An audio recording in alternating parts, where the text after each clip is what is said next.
twagala okubanga tulaba otyo Saabalamuzi yamyuka Saabalamuzi naye atuuse. Flavian Zeija naye atuuse, yoyo gwolabaawo luli abadde principal judge nga yakulira abalamuzi naye kati bamulinyisa ye deputy chief justice atuuse. So mbadde nkyakutegeeza ku kyamasannyalaze tusuubira okunnyonnyola eggwanga ku nsonga UEDCL kati etambula etya oluvannyuma lwa umeme okuvaawo. Kati ate bwe tunaatuuka ku kyenguudo tusuubira nti nazo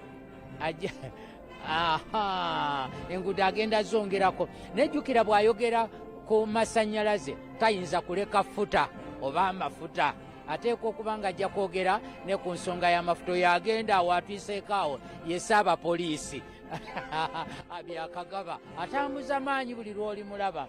So mu kiseera kino nsaba nkutwale omukulembeze w'eggwanga agenda kukkalira awali tenti ye oba awali ekifo kye azze ne maama ng'ate ye minisita w'ebyenjigiriza. Kankutwale butereevu ewa pulezidenti ate tutambule n'omukolo guno ogwa paalamenti ya leero ng'agenda kuggulawo olutuulo olwokutaano olwa paalamenti ey'e11. The session of the House shall officially commence.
Thank you.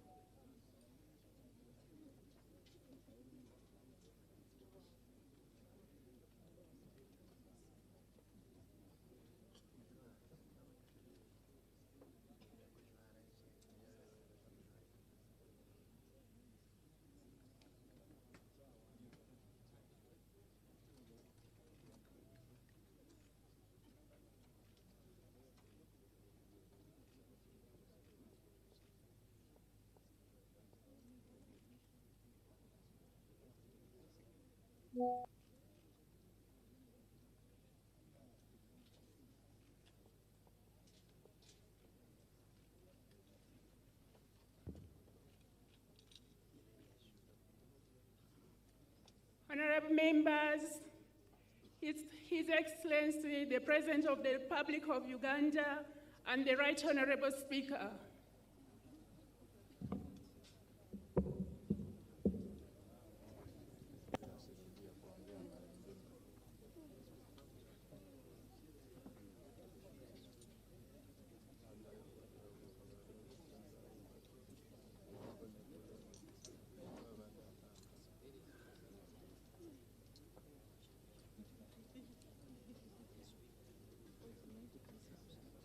the anthems.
whom you will be pleased to call to the performance of such important trusts in this land.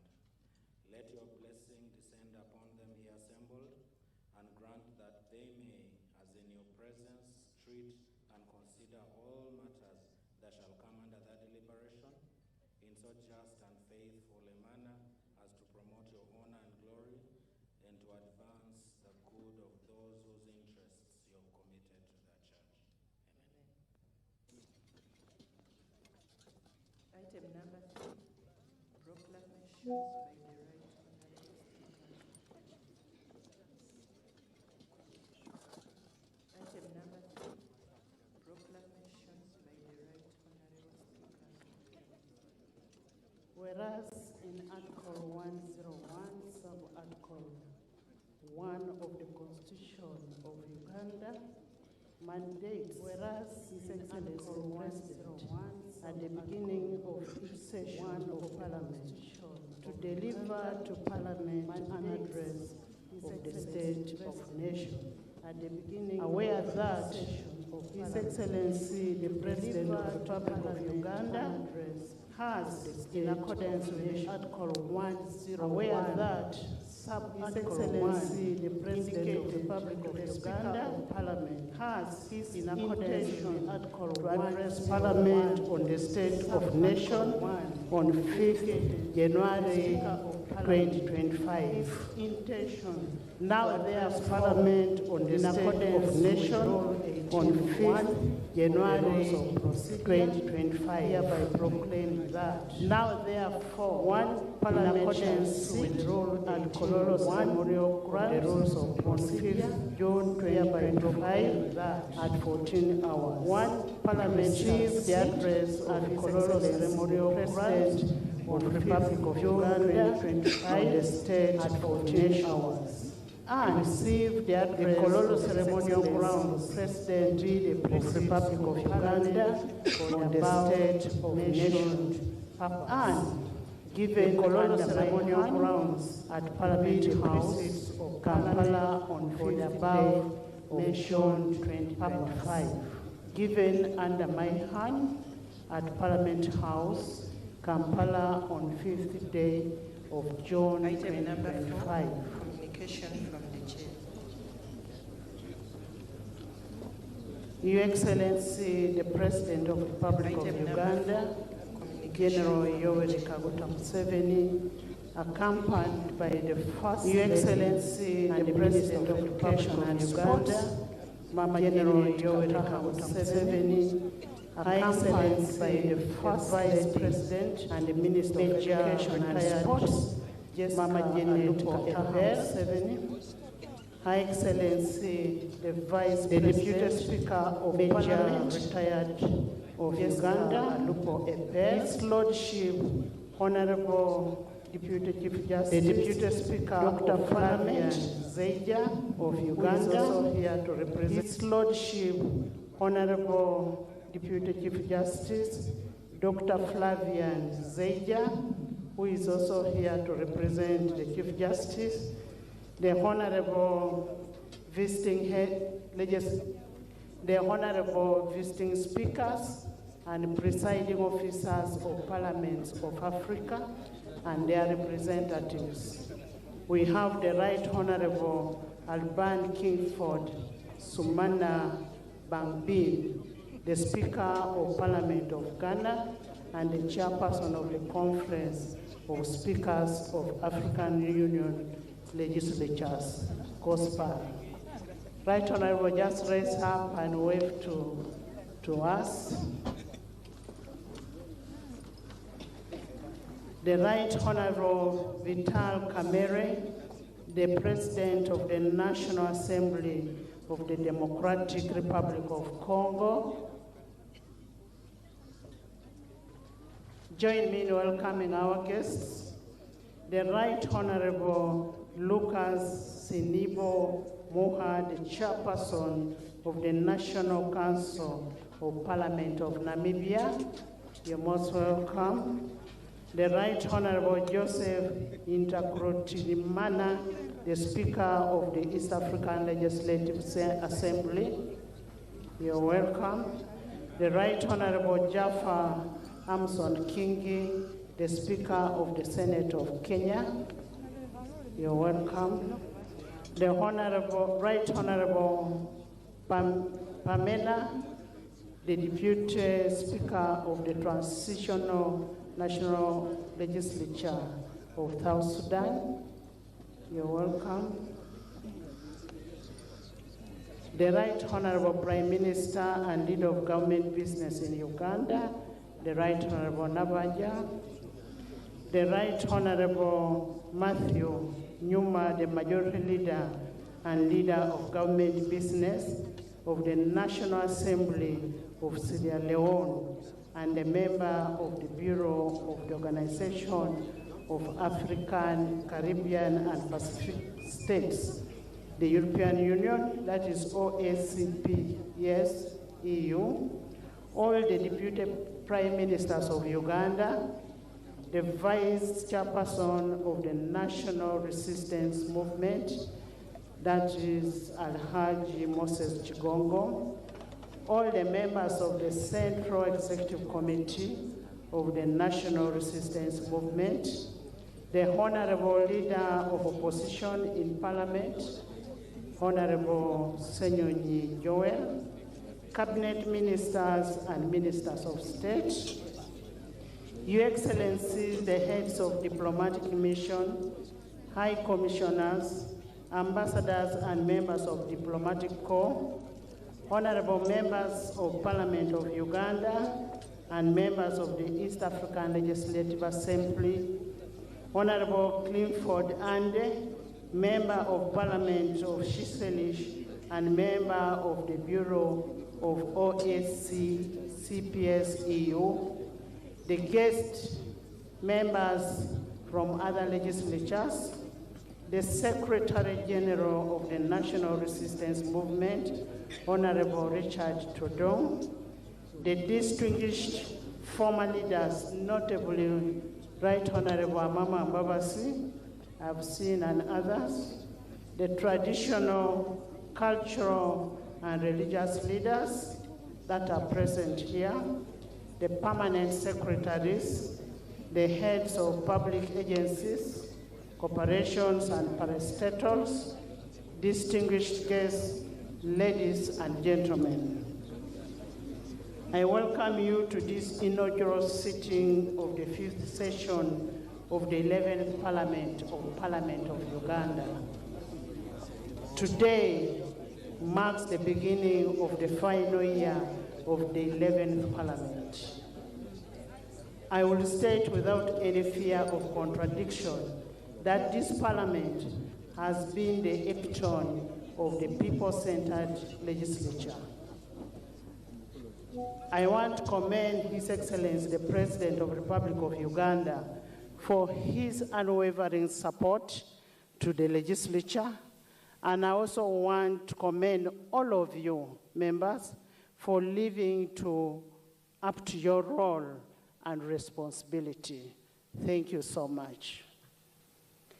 In a special way, I take this opportunity to appreciate all the speakers and presiding officers of sister parliaments and legislatures in Africa that have honored our invitation. Thank you so much for your solidarity and for loving Uganda. You are most welcome to Uganda, the Pearl of Africa. Honorable members, it's a command of the 1995 Constitution of Republic of Uganda under Article 101, Sub-Article 1, that the President shall, at the beginning of each session of Parliament, deliver to Parliament an address to the State of Nation. Therefore, today, the House and indeed the nation will receive the presidential address on the State of Nation. Unless circumstances dictate, this will be the final State of Nation address that the 11th Parliament will receive from His Excellency the President. Especially that, considering that by this time next year, the 12th Parliament will be in session. Basing on that, it is a historic opportunity for all patriots and the people of goodwill to reflect on our collective achievements as a nation and take stock of the prevailing challenges and opportunities for a sustained growth of our beloved nation, Uganda. Your Excellency and honorable members, during the previous session, Parliament's performance was generally outstanding and was characterized by greater responsiveness, efficiency, and effectiveness. To this end, Parliament of Uganda held 75 sittings, during which 2 oaths were administered to new members of Parliament. That is Honorable Akifensa Grace Ngabirano and Honorable Luimbasi Elias Nalukola. 35 bills were passed, 3 petitions were concluded, 45 resolutions were passed, and 53 reports were adopted. I take this opportunity to commend the members of Parliament and all the entities that took time and contributed to the passing of the following laws: the Appropriation Bill 2024, the Higher Education Students Financing Amendment Bill 2024, the National Commission for UNESCO Amendment Bill 2024, the National Information Technology Authority Uganda Amendment Bill 2024, the Cotton Development Bill Amendment Bill 2024, the Dairy Industry Amendment Bill 2024, the National Agricultural Advisory Services Amendment Bill 2024, the National Forestry and Tree Planting Amendment Bill 2024, the National Arbitration and Conciliation Amendment Bill 2024, the National Coffee Amendment Bill 2024, the Uganda National Roads Authority Repeal Bill 2024, the Uganda Road Fund Amendment Bill 2024, the Public Enterprise Reform and Divestiture Amendment Bill 2024, the Tier 4 Institutions and Moneylenders Amendment Bill 2024, the Non-Performing Assets Recovery Trust Repeal Bill 2024, the Technical and Vocational Education Technical Bill, Training Bill 2024, the National Sports Amendment Bill 2024, the Occupational Safety and Health Amendment Bill 2023, the Employment Amendment Bill 2023, the Exercise Duty Amendment Bill 2025, the Income Tax Amendment Bill 2025, the Public Service Pension Fund 2024, the East African Community Mediation Agreement Bill 2024, the Sugar Amendment Bill 2023, the Value Added Tax Amendment Bill 2025, the Exercise Duty Amendment Bill number 2, 2025, the Tax Procedure Code Amendment Bill 2025, the Income Tax Amendment Bill number 2, 2025, the External Trade Amendment Bill 2025, the Stamp Duty Amendment Bill 2025, the Hides and Skins Export Duty Amendment Bill 2025, the Supplementary Appropriation Bill 2025, the Appropriation Bill 2025, the Political Parties and Organizations Amendment Bill 2025, the Uganda People's Defense Forces Amendment Bill 2025. Your Excellency, Parliament of Uganda recognizes the importance of greater efficiency and effectiveness of public service as a cornerstone of service delivery and an instrument of the realization of our national development aspirations. To this end, among the bills passed during the 4th session are those that seek to reform the pension management in both the public service and military, and those that seek to enhance the growth and development of the private sector. Fellow Ugandans, distinguished ladies and gentlemen, on the 9th global January AI market is projected to reach $1,770 billion by 2032. NDP4 for the years 2025 2026, 2029, 2030. This plan is our national blueprint for transformation and sustainable development of our country. The budget speech that we shall receive on 12th June 2025 is aligned to this national development plan. I take the cognizance of the contribution of all stakeholders in the formulation and realization of this plan. Your Excellency, after my communication, and if it does please you, Your Excellency, I will request that before you commence on your address to Parliament and by extension to the nation, you symbolically unveil the NDP4, a document that will be a precursor to the budget speech, which will be held on 12th June 2025.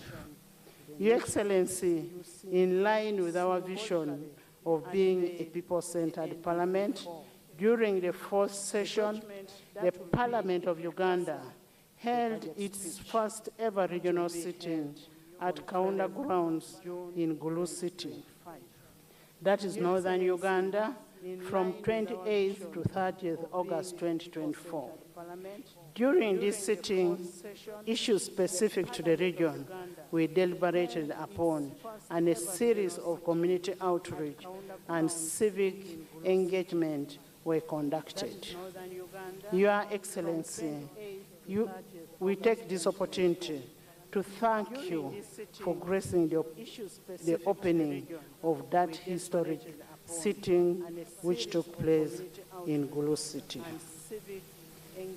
The legislature will continue to place the common person at the center of all its parliamentary processes and decisions. We are optimistic that in the near future, Parliament will hold another regional sitting that will cover other regions of the country.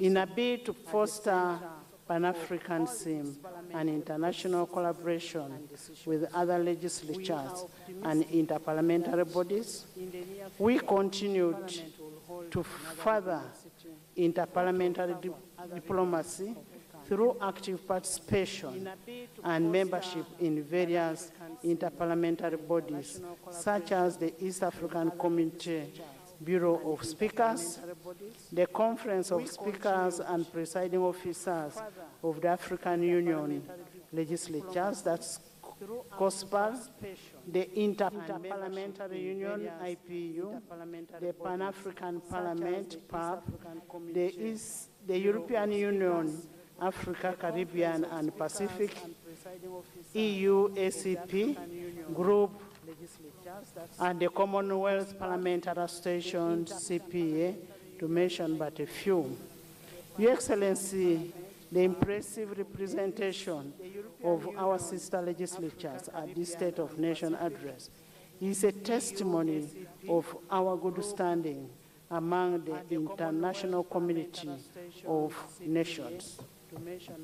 I take this opportunity to once again welcome our guest speakers and presiding officers and thank them for traveling from far and wide to witness this historic occasion.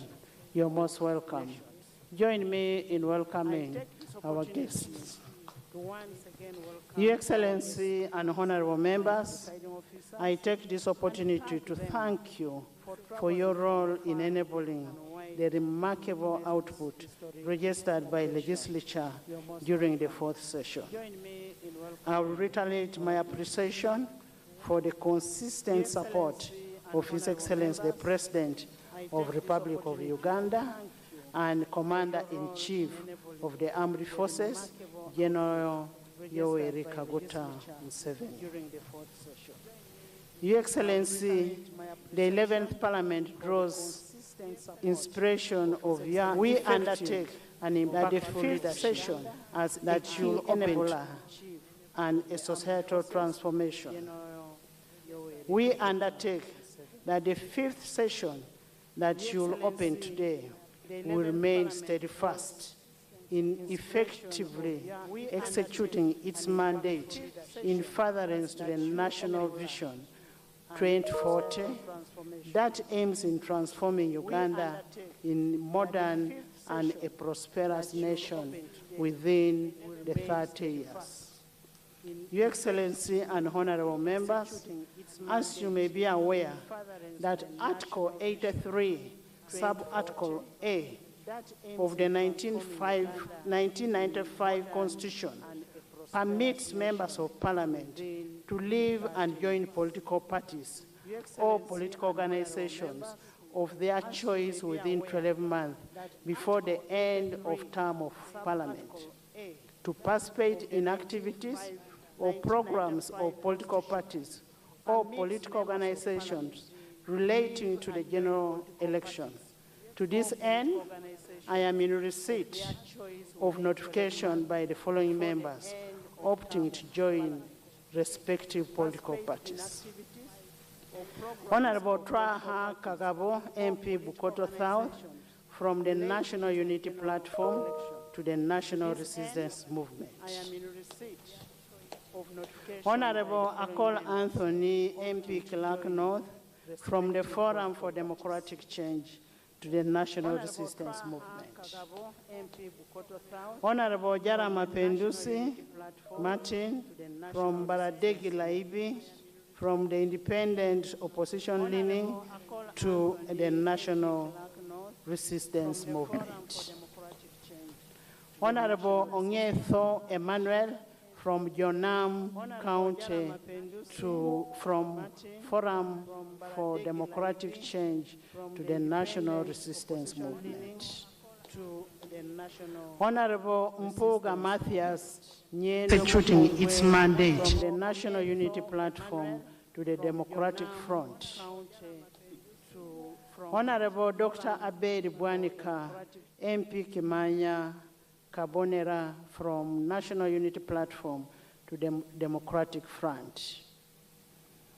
Honorable Kakembo Michael, MP Entebbe Municipality, from the National Unity Platform to the Democratic Front. Honorable Kakandi Juliet Nakabuye, City Woman MP Masaka, from the National Unity Platform to the Democratic Front. We wish the members well in the exercise of their freedom of association as prescribed in Article 29 of the Constitution of Uganda, which we swore to uphold. Your Excellency and honorable members, despite the remarkable strikes that we have made, the fourth session was not without any challenges. We regrettably lost 2 sitting members of Parliament in the person of Honorable Sarah Mateke, woman member of Parliament of Kisoro, and Honorable Mohammed Segrinya, MP Kawempe North.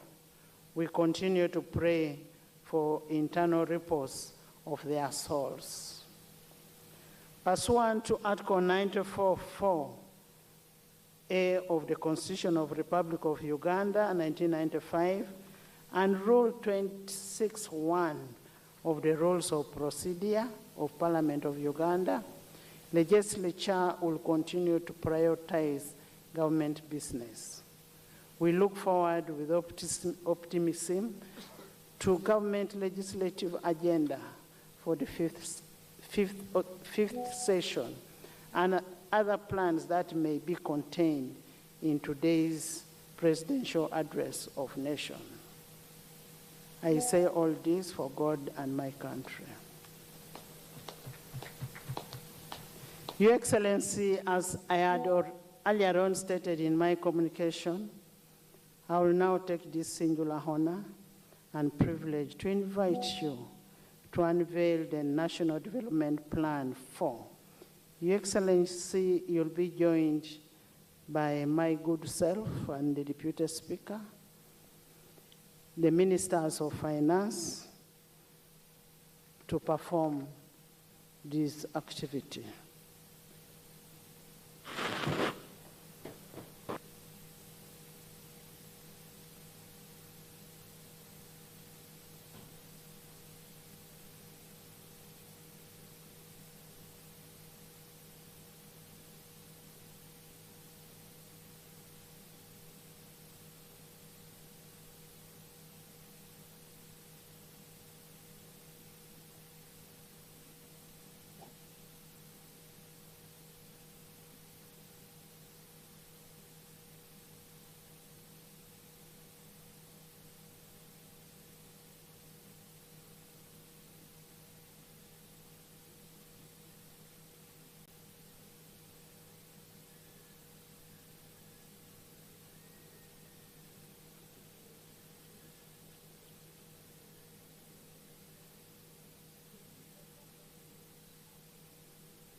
Item number 5, invitation by the Right Honourable Speaker to His Excellency the President to deliver to Parliament an address on the state of the nation in accordance with Article 1011 of the Constitution. Your Excellency, the President of Republic of Uganda.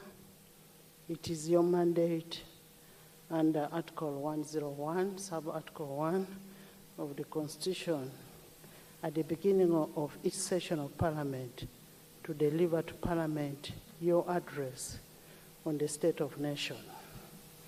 Honorable members, as we welcome the President to deliver his address on the state of nation, we draw your attention to Rule 10 of the Rules of Procedure, which provide in Sub-Rule 4A that the President, while occupying the chair of a state, may make a presidential statement which shall be heard in silence and not followed by any comment or question. I now take the singular honor and privilege to invite you, Your Excellency, to address the August House and the nation by extension. You are most welcome, Mr. President.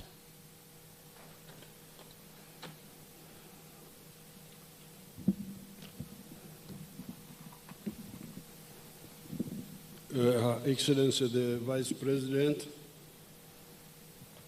the Right Honourable Speaker of Parliament, His Lordship the Chief Justice, Right Honourable Deputy Speaker of Parliament, His Lordship the Deputy Chief Justice, the Right Honourable Prime Minister and Deputy Prime Ministers, Honourable Ministers, Honourable Members of Parliament, Honourable Members of the Diplomatic Corps, cultural and religious leaders, the wananchi, distinguished guests, ladies and gentlemen. In fulfillment of the constitutional requirement under Article 101, Clause 1 of the Constitution of the Republic of Uganda, I am here to deliver the State of the Nation Address 2025. Fellow countrymen, countrywomen, and especially the Bazukulu, abantu abo, I applaud you all for positively utilizing the peace and tranquility prevailing across the country and the improved physical infrastructure to improve your personal lives, your families, and your communities. Since the last State of the Nation address, a number of people have unfortunately departed from this earth. They include His Holiness the Pope, late Pope Francis, the late Honorable Major John Kazora, former Member of Parliament of Kashari, the late Honorable Sarah Mateke Nyirabashitsi, the former Minister of State for Defense, the late Honorable Muhammad Segirinya, the former Member of Parliament for Kawempe North, the late Honorable Dr. Yako Chisa, the former Member of Parliament for Queen County, the late Honorable Babadiri Margaret, the former woman Member of Parliament for Koboko District, the late Honorable Margaret Komhanji, the former woman Member of Parliament for Nakasongora District, the late Honorable Cicero Ignatius, the former Member of Parliament for Buyaga County East, the late Honorable Frank Nabuiso, the former Member of Parliament for Kagoma County, and many other Ugandans who have succumbed to accidents, illnesses, etc. I request that we rise up and observe a moment of silence in the memory of those that have passed on.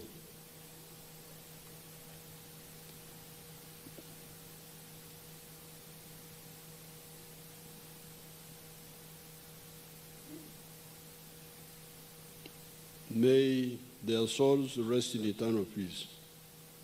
Sit down. In the Gospel, according to St. Matthew, chapter 7, verses 24 to 27, Jesus talked about two kinds of builders. The wise builder, who built his house on the rock, and the foolish builder, who built his house on sand. When the rain, floods, and wind came upon both houses, that of the foolish man was swept away, because its foundation was weak, while the one of the wise man remained standing, because its foundation was firm and strong.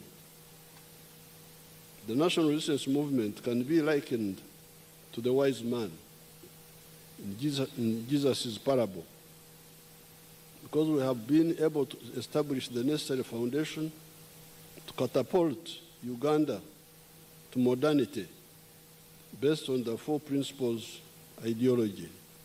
The principles are patriotism, love Uganda; Pan-Africanism, love Africa; socio-economic transformation, and democracy. The aim of this ideology is to promote the mass line, i.e., guaranteeing the social uplift of all segments of the society, and not just the few elites. The mass line programs such as UPE and UPE's Universal Primary Education and Universal Secondary Education, the mass immunization campaigns, the wealth creation funds, e.g. Operation Wealth Creation, PDM, Operation Wealth Creation of the Army, where the Army was involved, OWC, Emyoga, Parish Development Model, PDM, etc., have led to significant improvements in the quality of life in Uganda. Life expectancy in Uganda is now 63 years compared to 45 years in 1986. This means that Ugandans are now living longer. In 1986, Uganda's population was only 14 million. The National Population Housing Census conducted last year showed that Uganda's population is now 46 million people. The literacy rate has also improved from 43% in 1986 to 80% now. In 1986, more than 90% of the population was trapped in subsistence farming.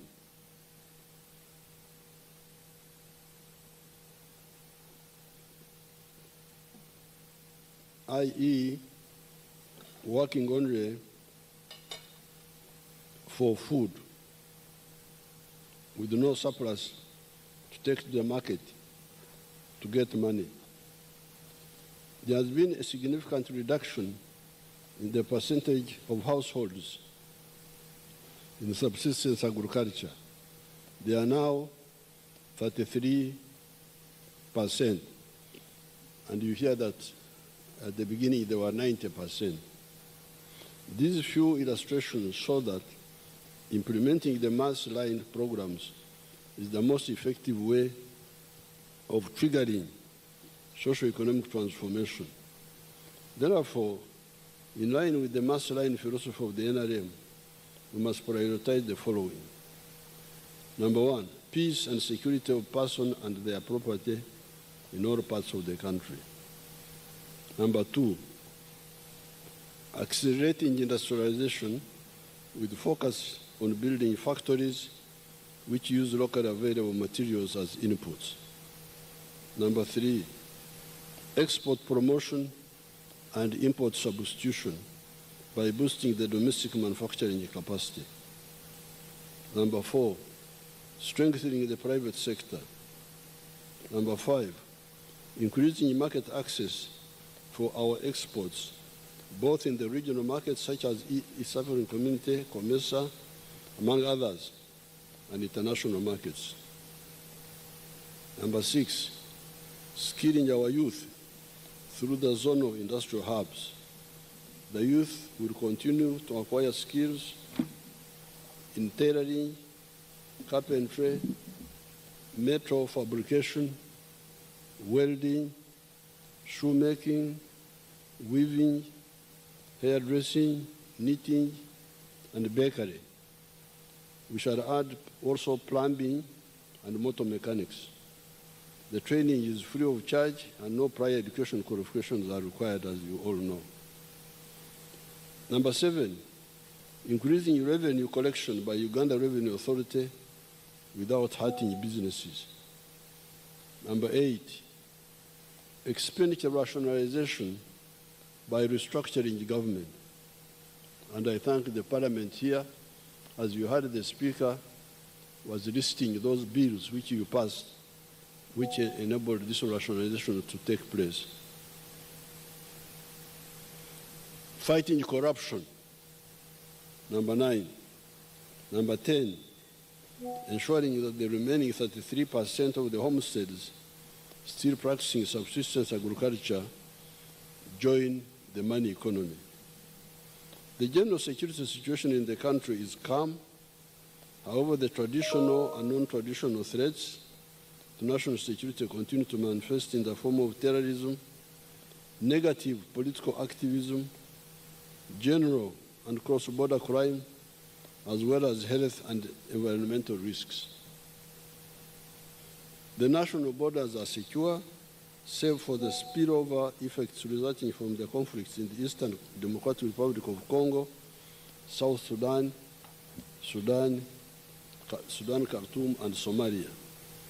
These include influx of refugees and asylum seekers, illegal immigrants, and proliferation of small arms and light weapons. The capacity of the national security agencies, i.e. Uganda Police Force, the Internal Security Organization, supported by the Army, the UPDF, has been enhanced in order to combat crimes and guarantee the safety of all Ugandans. You saw how they stopped this young person who blew herself up the other day because she wanted to go into where people are, but it was foiled. It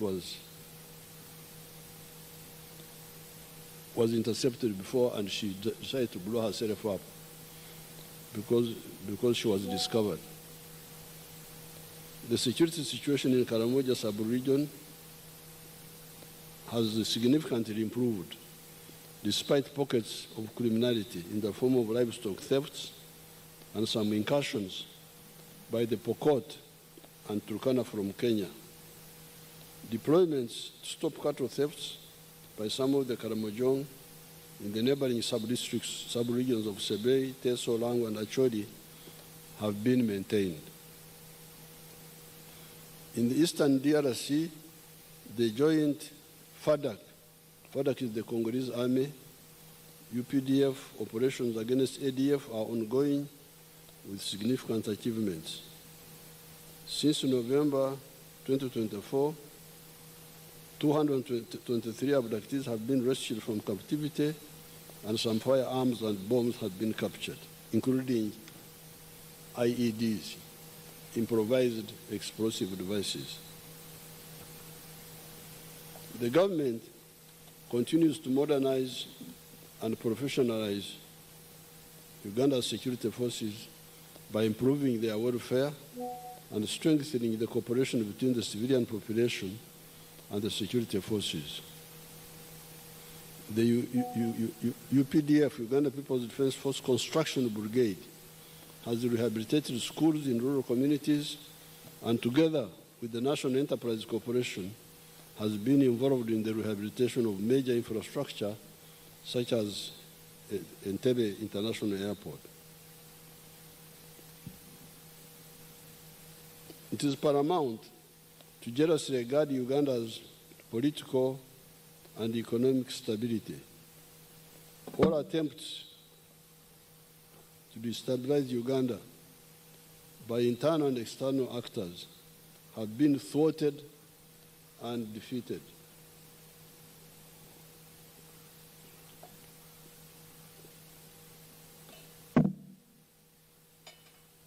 We welcome mutual and non-parasitic collaboration with everybody. Uganda's priorities and interests are very clear, and therefore our allies must respect and uphold them in all their dealings with us. The patriotic leadership in charge of the country's affairs cannot deviate from its historical mission to defend and transform Uganda and Africa on account of threats by some of our allies who misunderstand our goals and methods of work. For instance, we are soon finalizing the construction of the 1,443 East African crude oil pipeline from Burisa on Lake Albert to Tanga in Tanzania. This East African crude pipeline will take our crude oil to the international market through the sister country of Tanzania. The construction of the standard gauge railway, which I launched last year, is soon starting, and we have signed a memorandum of understanding with Alpha BMP Investment Group of the United Arab Emirates to start the construction of the oil refinery in Hoima.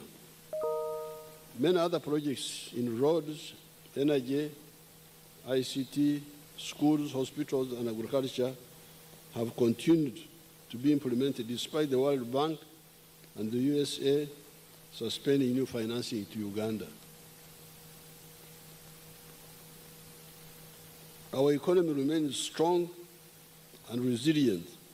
It was recently ranked 7th by the International Monetary Fund among the fastest growing economies of the whole world. The size of the economy is projected at Uganda shillings $224.9 trillion, equivalent to $60 billion by the end of June 2025. In 1986, the economy was only Uganda shillings 42 billion, or US dollars 3.9 billion. This means that in dollar terms, the size of the economy has expanded nearly 15 times since the NRM government took power in January 1986. The economy grew by 6.7% in the first quarter of this financial year, compared to 5.6% recorded in the same period last year. This is on top of the growth of 6.1% in the financial year 2023-2024. Economic growth is projected at 6.3% this financial year and further projected to grow to 7% in the financial year 25-26. It is projected to grow faster when commercial production of oil and gas starts next year. In purchasing power parity terms, our economy is projected to be US dollars $171.6 billion by the end of this financial year in June 2025. And next financial year, equivalent to about $65.7 billion using the Atlas method. This will be equivalent to US dollars $187 billion in purchasing power parity terms. This growth will translate into higher household incomes from US dollars $1,259 income per capita by the end of this financial year to US dollars $1,000 330 as income per capita next financial year. In the past 4 years, our growth has been broad-based, inclusive, and pro-poor. The latest National Housing Survey report that was released recently by the Uganda Bureau of Statistics shows that the share of Ugandans living below national poverty line has fallen to 16% from 20% 4 years ago, surpassing the 2025 national target of 18.5%. With the continued implementation of the PDM, we are on track to completely wipe out poverty in the near future. The same UBOS report revealed that income inequality has also declined significantly over the last 4 years. The Gini coefficient, a statistical measure used to determine the extent of income inequality within a population, has reduced 38% from 41% in 2020. In the 12 months to March 2025, export receipts from merchandise trade increased by 26% to US dollars 9.3 billion. The Ugandan shilling is the most stable currency in the whole of Africa. During the past 12 months, it has appreciated by 6.1%. Inflation is under control. It is projected at 3.6% in financial year 2024-2025. And Uganda has experienced Africa's second lowest inflation rate in the past decade. Foreign direct investment inflows are projected at US dollars 3.8 billion, while tourism and remittance receipts from Ugandans abroad are projected at US dollars 1.5 billion and 1.4 billion respectively. During the next 5 years, it is projected that Uganda's GDP is going to more than double to USD 158 billion in 2030 in exchange rate terms, and US dollars 296 billion in purchasing power parity terms. These achievements are not by accident. They are on account of deliberate and focused government interventions. Cumulatively, over the last 10 years, government has injected 8 trillion shillings in strategic wealth creation initiatives, which have boosted economic performance. These initiatives include: number one, capitalization of the Uganda Development Bank, 1.45 trillion shillings, to provide affordable capital to manufacturers and small businesses. 2, parish development model, 3.4 trillion by the end of this financial year for the poor rural families. 3, Emyoga, 553 billion shillings. 4, youth livelihood program, 207 billion. 5, small business recovery fund, 100 billion. 6, agricultural credit facility, 495 billion. Youth venture capital fund, 12.5 billion. Uganda Women Entrepreneurship Program, 168 billion. Invite project, 800 billion. The Grow project, 824 billion. And the Uganda Development Corporation, shillings 1.2 trillion, among others. Merchandise goods exports grew by 26% to US dollars 9.3 billion in the year ending March 2025. The top exports include gold, 3.7 billion, coffee, 1.8 billion, cocoa, 410 million, industrial products such as cement, Uganda, US dollars 335 million, metal products such as steel, US dollars 230 million, sugar, US dollars 190 million, fish, 177 million. The export value of milk and milk products increased 10 times from US dollars 28 million in 2015 to US dollars 285 million in 2024. The total export earnings of goods and services reached US dollars 11.81 billion by March 2025.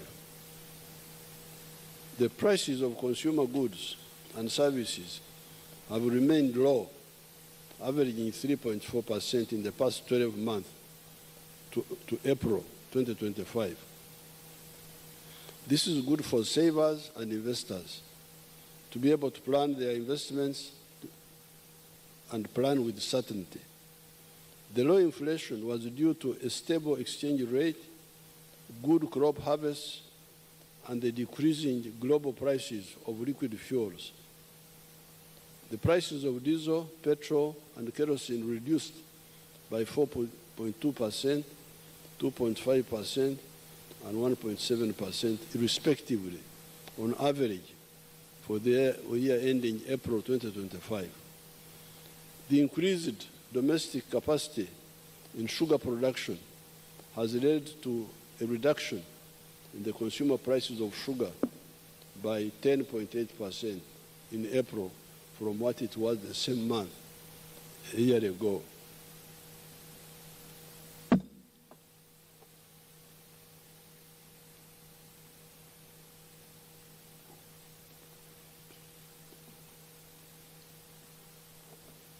Abaganda tugamba nti akatali kabbe temanyi Luganda. Akatali kabbe oli amagombo sola mu mulyango. Bano Baganda bakika ki bannange?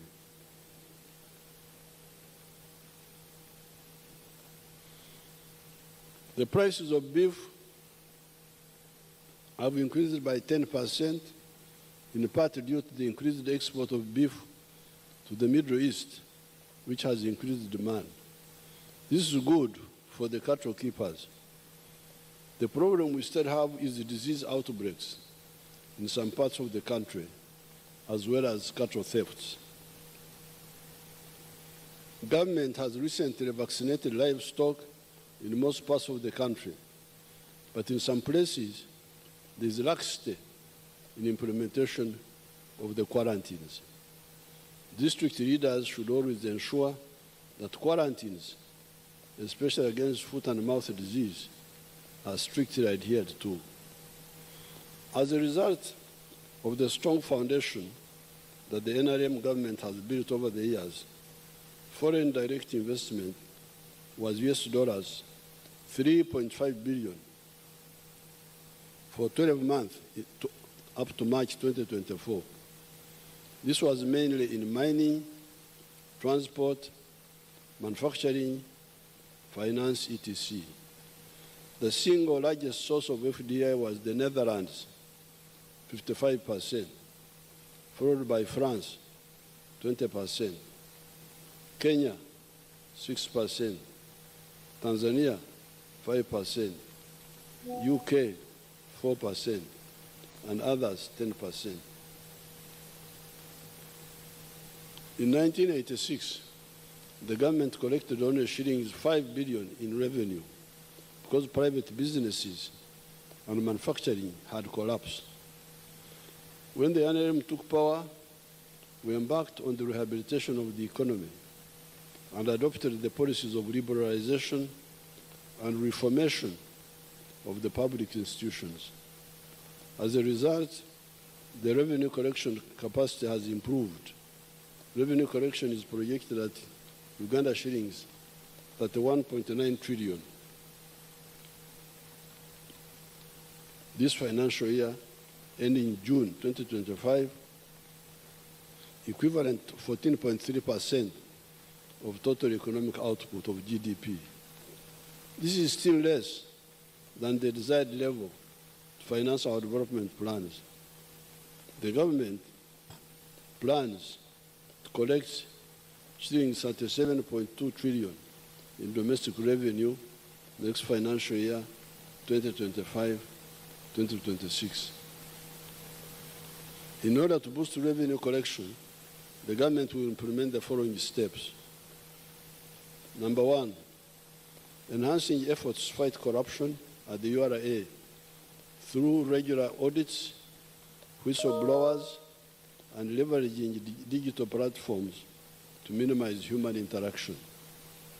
Two, minimizing tax evasion using the electronic fiscal receipt and invoicing solutions, EFRIS, digital tax system, DTS, and intrusive scanners to improve real-time monitoring of taxable transactions, ensure accurate declaration of revenues, and curb under-invoicing. Three, combating smuggling at border points through extended surveillance using advanced technologies like drones and tracking systems with increased patrols in high-risk areas. Four, adopting specific tax duties to address under-declaration of values, particularly in manufacturing and imports of high-value goods. Five, supporting local governments, including municipalities, to increase revenue collection. Six, recruitment and training of more tax officers at Uganda Revenue Authority and other revenue collection institutions. Our economy is now more diversified and more sophisticated.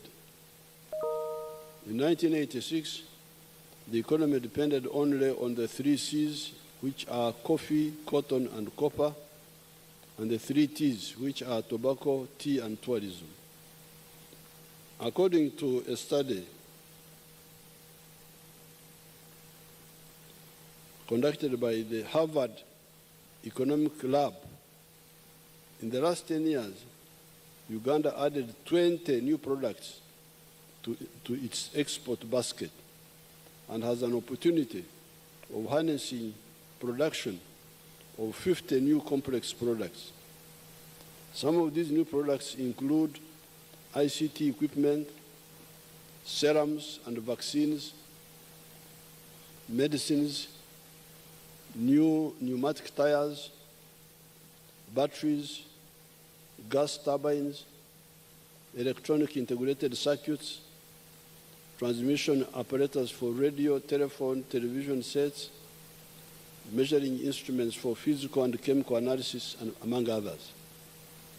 These new products have contributed to the continued diversification of our exports. Manufacturing is the answer to the challenge of unemployment.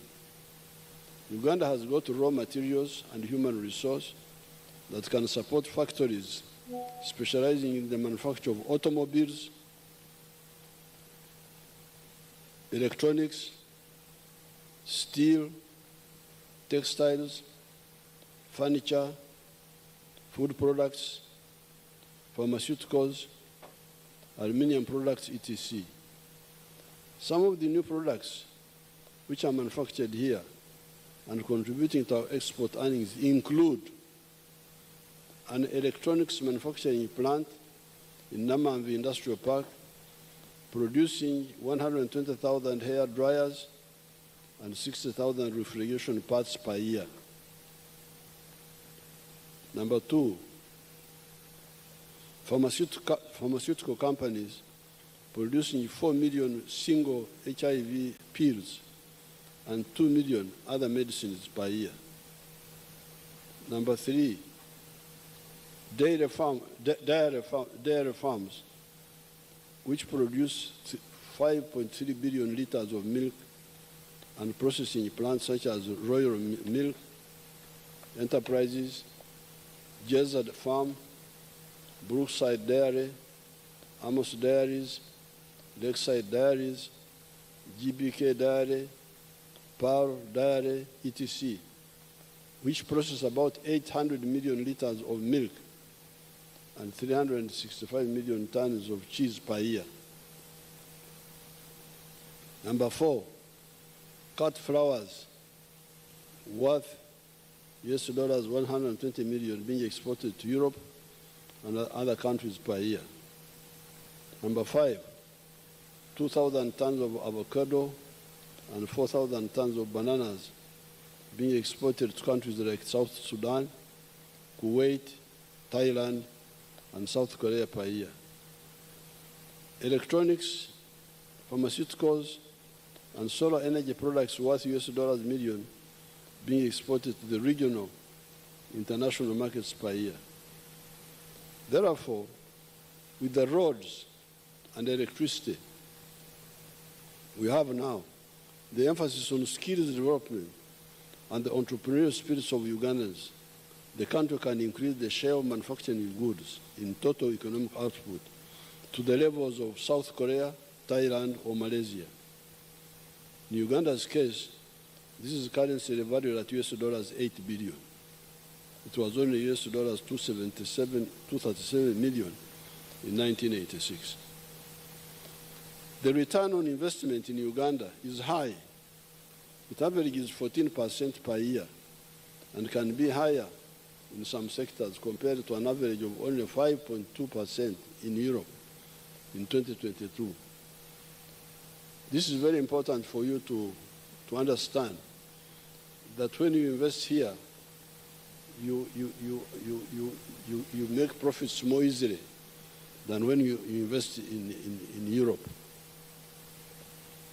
In Europe, 5.2%, here more than 14%. If you invest in Uganda, you get back your initial investment capital in about 5 to 7 years, and the rest is profit, which our laws allow you to repatriate without restrictions. Government has put in place a strategy to increase the size of the economy to US dollars 500 billion by 2040 or earlier. My people talk of 2040, but me, I want it earlier. This strategy identifies 4 anchor sectors. These are agro-industrialization, tourism development, mineral development, including oil and gas, and science, technology, and innovation, i.e., taking advantage of the knowledge economy by prioritizing investment in research and development. Agriculture production and agro-industrialization. Government has invested in irrigation in order to boost agricultural production. This is because the provision of water for irrigation reduces the likelihood of crop failure on account of water scarcity. Although Uganda's irrigation area has increased from 22,000 hectares to 23,000 hectares, the country, however, has an irrigation potential of 3 million hectares. We have got 3 million hectares which can be irrigated. And here we have only irrigated 23,000 hectares of the 3 million. In order to achieve this goal, government is accelerating the construction of solar-powered irrigation schemes, medium-scale irrigation schemes, earth dams, communal and individual valley tanks, and large-scale irrigation schemes across the country. The construction works for 92 solar-powered irrigation schemes have been completed, adding an irrigation area of 900 acres. These are in the districts of Apache, Buhweju, Buyukwe, Bukomansimbi, Bulisa, Bushenyi, Butambara, Buvuma, Gomba, Hoima, Isingiro, Kakumiro, etc. The new solar-powered irrigation schemes have benefited 110,000 farmers, and production yield from 112 schemes has increased to 3,600 tons per season. The major crop enterprises in these irrigation schemes include green pepper, onions, Irish potatoes, watermelons, tomatoes, apples, cabbages, pineapples, coffee, eggplants, vanilla, grapes, mangoes, and pumpkins. Construction works are also ongoing for 22 solar-powered irrigation demonstration sites in the districts of Kabarole, Chenjojo, Kole, Gulu, Napak, Abim, etc. In Nakaseke district, the construction works for Chirema, Phase 1, a medium-scale irrigation scheme, have been completed, thus adding a total of 124 hectares and benefiting 50 farmers engaged in coffee growing, passion fruits, maize, and bananas.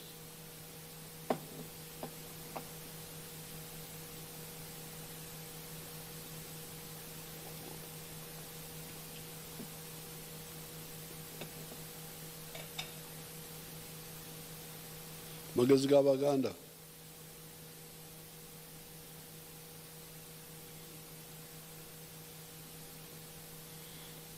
The construction works for Wadelai irrigation scheme, 1,000 hectares in Pakwach district, stand at 93.5%.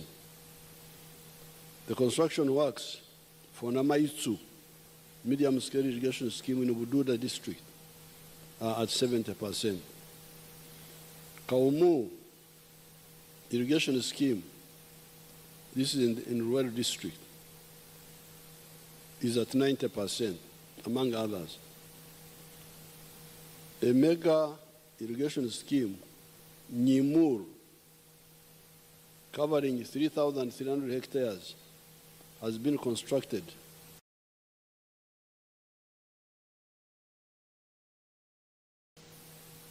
You people, you don't know where Lamo is. Lamo is far away, far away, far away. On the Sudan border, South Sudan border. Other construction works include Achomai irrigation scheme in the Bukedde district, covering 1,480 hectares and targeting 1,600 households. Atari irrigation scheme in Kwen, Bramburi district, covering 680 hectares, targeting 2,667 households. And Namatara irrigation scheme in Budaka, Mbare, Butareja districts, covering 3,450 hectares, targeting 4,923 households. The current production of milk stands at 5.4 billion liters at the end of 2024, compared to 2.5 billion liters in the financial year 2017-2018. We have also identified and secured foreign markets through government-to-government interventions, e.g. Algeria, Nigeria. These countries are now buying our powdered milk.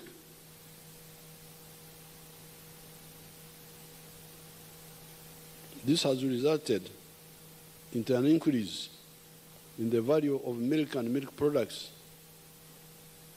as already pointed out, from US $28.7 million in the financial year 2014-2015 to US $285 million in the 2024 year. A new processing factory, Ben Foods, has been commissioned and is currently operational with an installed capacity of 10,000 litres of milk per day. The total value of fish catches from all the water bodies has steadily increased since government deployed armed forces to assist in fisheries enforcement. Currently, we are producing 658,000 metric tons of fish annually.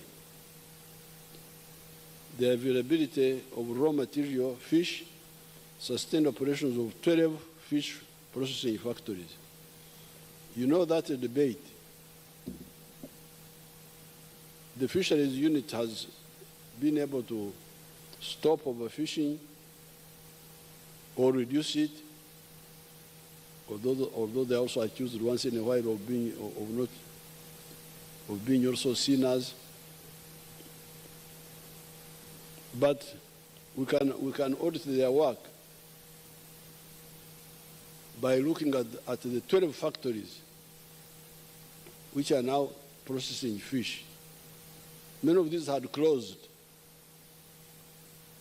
I will meet the fisheries people soon. I will meet the traditional fisheries communities. But this is one of the facts. Are the factories operating or not? And had they closed or not? When we meet, we shall discuss this. Because according to this one here, 12 factories are now operating, processing 658,000 metric tons. The performance has also been a result of the government focus on gazetting of fish breeding grounds. Ebyondo nebyema, where the fish produces young ones. Some people had invaded those breeding grounds. Enforcement of fisheries laws and regulations, provision of quality fingerlings and fish feed, and providing an enabling environment for private sector to invest in aquaculture. The value of fish and fish products exported increased from US dollars 148 million to US dollars 152 million in the financial year 2023-2024. The volume of coffee produced has increased from 7.8 million 60 kilogram bags in 2022-23 to 8.2 million bags in the financial year 2023-2024. The performance in the coffee subsector is attributed to government strategic interventions, including generation and distribution of improved coffee variety seedlings, supporting increased use of water for irrigation, and promotion of use of fertilizers use among the farmers. The value of coffee exports has steadily increased from US dollars 845 million financial year 22-23 to US dollars 1.1 billion in the financial year 2023-2024.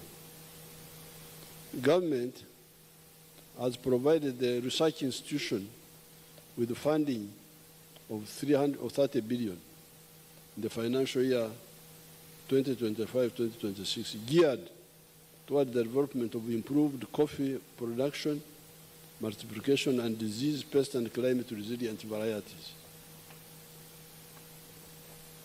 The volume of maize increased from 3.4 million metric tons in 2018 to 5 million metric tons in 2024. Subsequently, the value of maize exports increased from US $63 million financial year 2018 to $195 million in financial year 2023-24. The performance is attributed to the increased adoption of improved maize varieties by farmers, increased value addition by private sector, and increased vigilance by government in control of pests and diseases. Next financial year, the government will prioritize the following support agro-industrialization. Number one, appropriate agro-processing and value addition technologies. Number two, high-quality agricultural inputs.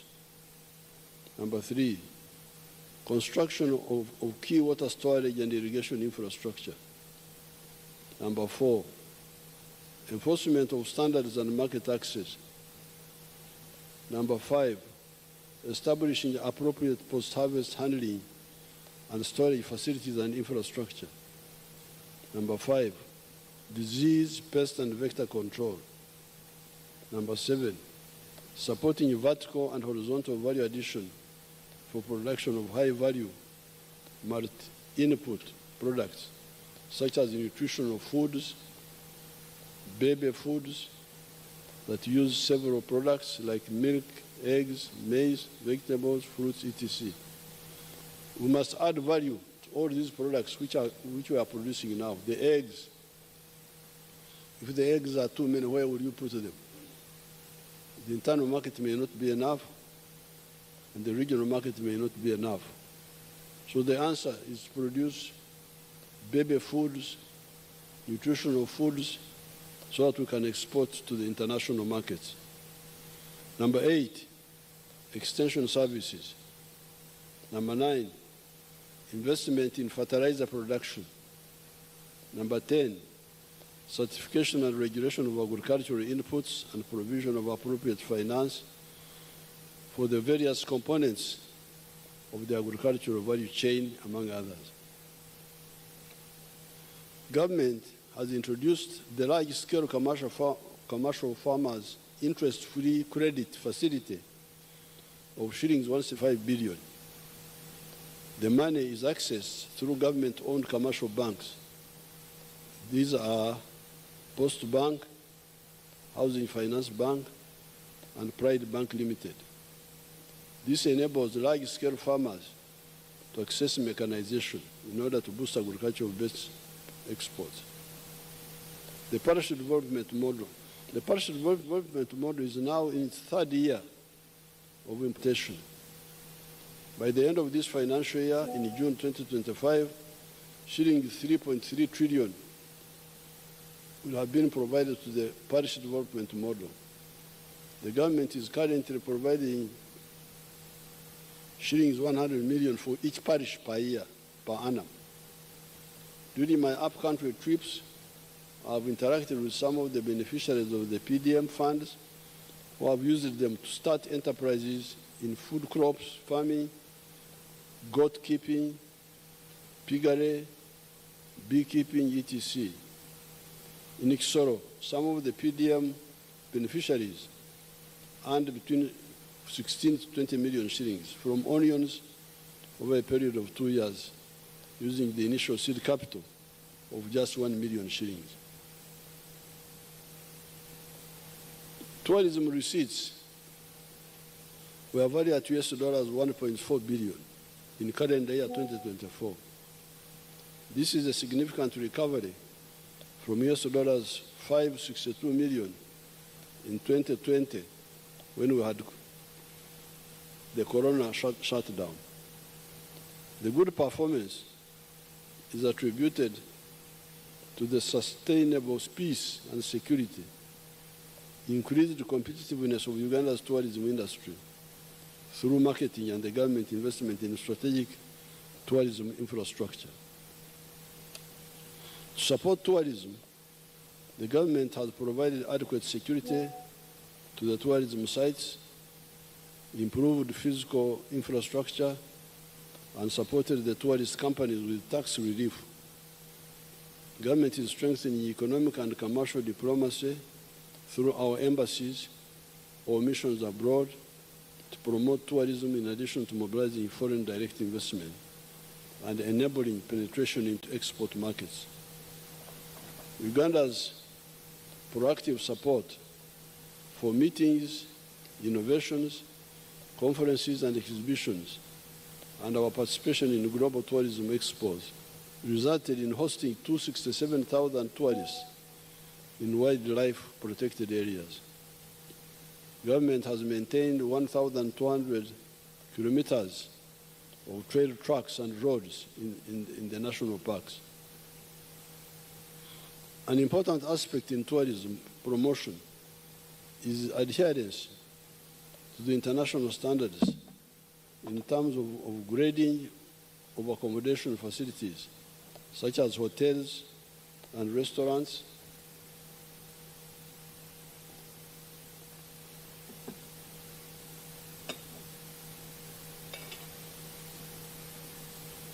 hygiene and sanitation facilities, and access to cheap and stable communication facilities and the internet. In this regard, the government is upgrading the internet gateways to reduce the internet costs and increase the speed of internet connections. The priority areas for tourism development next financial year and in the medium term include: number one, branding and marketing of Uganda as a tourism and investment destination. Number two, infrastructure development and construction of sanitation infrastructure in tourism sites.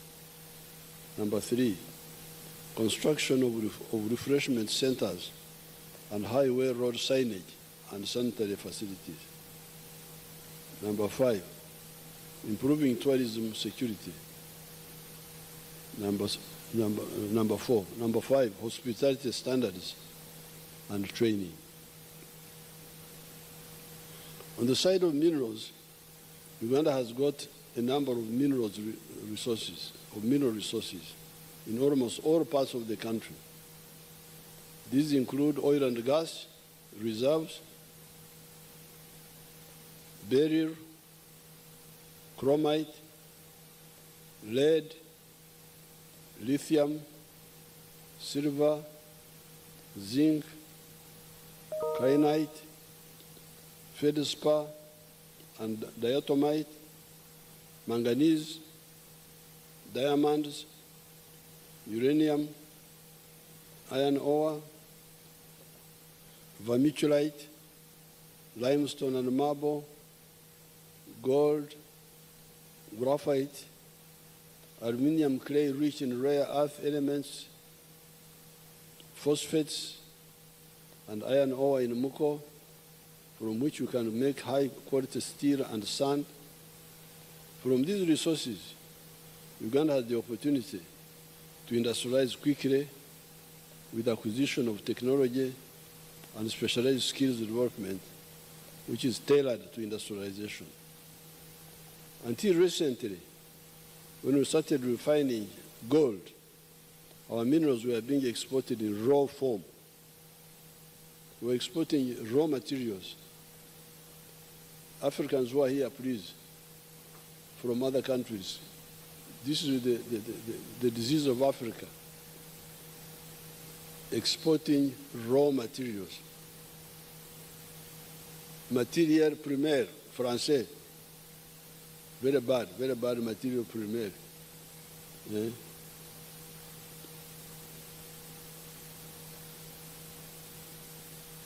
This means we are donating all the benefits, such as jobs and money, to other countries.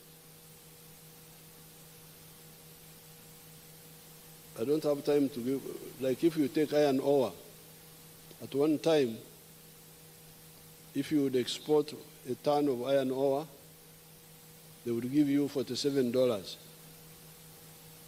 At that time, the one who processed the iron ore into a ton of steel would earn $900. You get $47, the cleverer foreigner, cleverer than you, gets $900. And all the jobs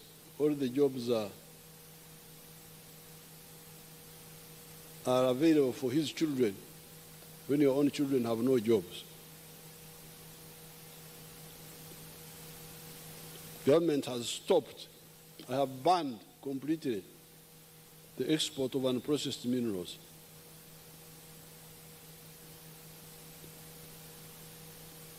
Some of the people wanted to kill me.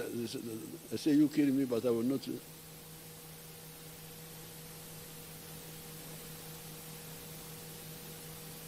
In Tororo, where we have got a large deposit of limestone, and Kavare, where we have got iron ore, the government has facilitated the use of these minerals for making cement and steel, respectively.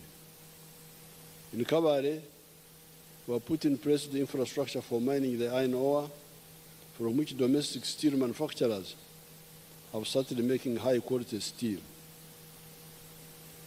There are now 10 gold refineries in the country, producing gold which is refined to 99.9% purity. There are gold mining activities in Busia by a Chinese company called Wagagai, and the government embarked on the registration of artisanal miners in Buhweju, Busia, Mubende, Kasanda, and Karamoja. Registration will be expanded to cover all artisanal mining areas in the country. In Moyo, there are gold reserves and a huge limestone deposit apparently, which is raw material for cement production.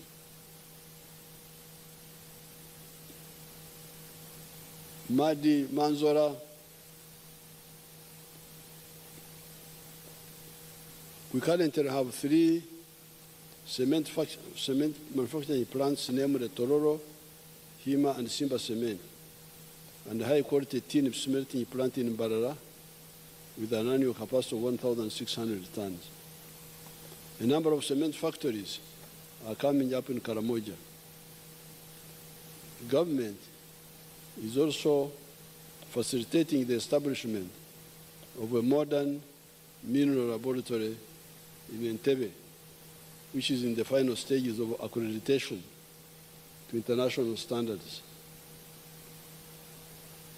This financial year, the government started the capitalization of the Uganda National Mining Company.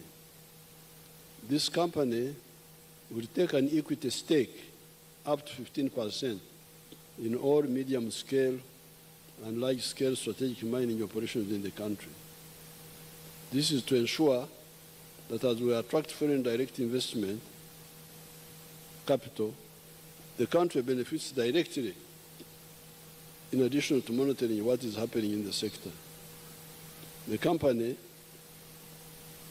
will be capitalized to a tune of Uganda shillings 500 billion over a 5-year period. Oil and gas. With regard to oil and gas production, the government is investing in the requisite infrastructure for commercial production. Kabale International Airport is near completion, and 700 kilometers of tarmac roads have been constructed in the Albertine area. The civil works for EACOP, East African Crude Pipeline, are scheduled for completion next financial year, both in Uganda and Tanzania. The Uganda National Oil Company commenced the petroleum bulk trading business in August 2024. The objective is to ensure security of fuel supply, reduction in the petroleum pump prices, and ensure quality of petroleum products on the market. Hence, the government started implementing this initiative. Since the government started implementing this initiative, Uganda has experienced some reduction in fuel pump prices. We rejected the old mistake of a whole country like Uganda buying petroleum products from middlemen in Kenya. Can you imagine? Your people were buying petroleum for Uganda, Republic of Uganda, member of United Nations, from middlemen. Can you imagine? You can't believe what happens in Africa. I didn't believe it. And you know, in these ministries, there are people called commissioners. Have you heard of them? Commissioner of ignorance of what? So when I came to know, I said, this will not happen. Why not buy from refiners? Don't you know where the refineries are? Or the bulk suppliers? You can't believe it. Africa is really a continent of wonders. A whole country buying petroleum from middlemen. I didn't know this. And I was sitting there, president.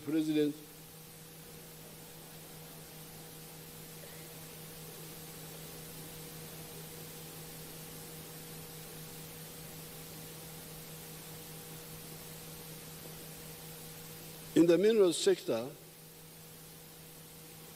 government investment next financial year will prioritize the following. Number one, establishing the quantities of the remaining mineral reserves.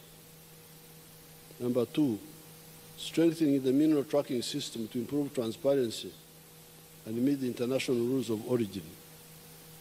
Number four, adequate capitalization of the Uganda National Mining Company. Number four, the governance framework and the fiscal rule for mining sector. Number five, expediting finalization of the East African crude pipeline. Number six, prioritization of construction of the oil refinery and refined products pipeline. And number seven, commencing the construction of the Kabarega Industrial Park to attract petrochemical industries, among others. Science, technology, and innovation. I want to commend Ugandan scientists for nurturing our nascent knowledge economy. Our scientists have been active in developing automobiles, vehicles. You show them the vehicles, you show these honorables and all these powerful people. Motoka zaffe bannange ziri luddawa ziteekeko.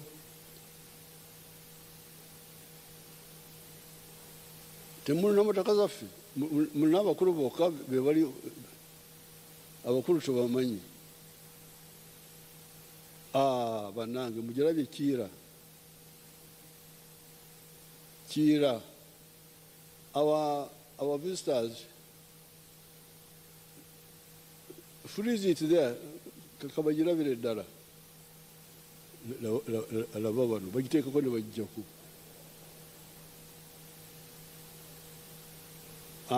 You leave it there. Freeze it there. Now, those buses are electric buses manufactured by your children here. From zero to the whole thing. They are called Kiira. Kiira is our name for the Nile. The Nile, other people call it Nile, but for us we call it Kiira. Even the South Sudanese, they use the same name.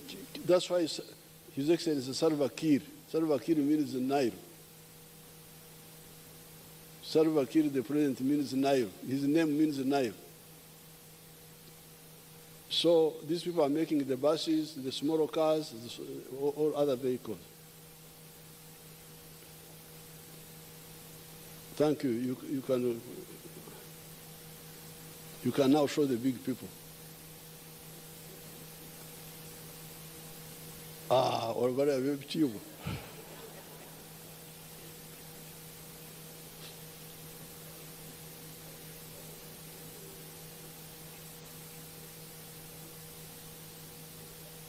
I want to commend Ugandan scientists for nurturing our nascent knowledge economy. Our scientists have been active in developing automobiles, vaccines, electronics, therapeutics, diagnostics, and other healthcare tools. The innovations include, number one, the Kira vehicle plant in Jinja, which has an annual capacity of 2,500 vehicles and employment potential of 12,000 direct and indirect workers.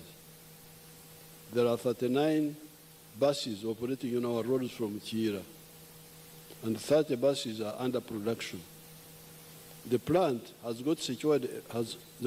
secured a market in West Africa to supply about 3,700 electric buses. Number two, dye biopharma manufacturing facility in Matuga. Can you show it to us, that one there? That one is a clever Ugandan who is heavily supported by the government. But he has also attracted some support from other places.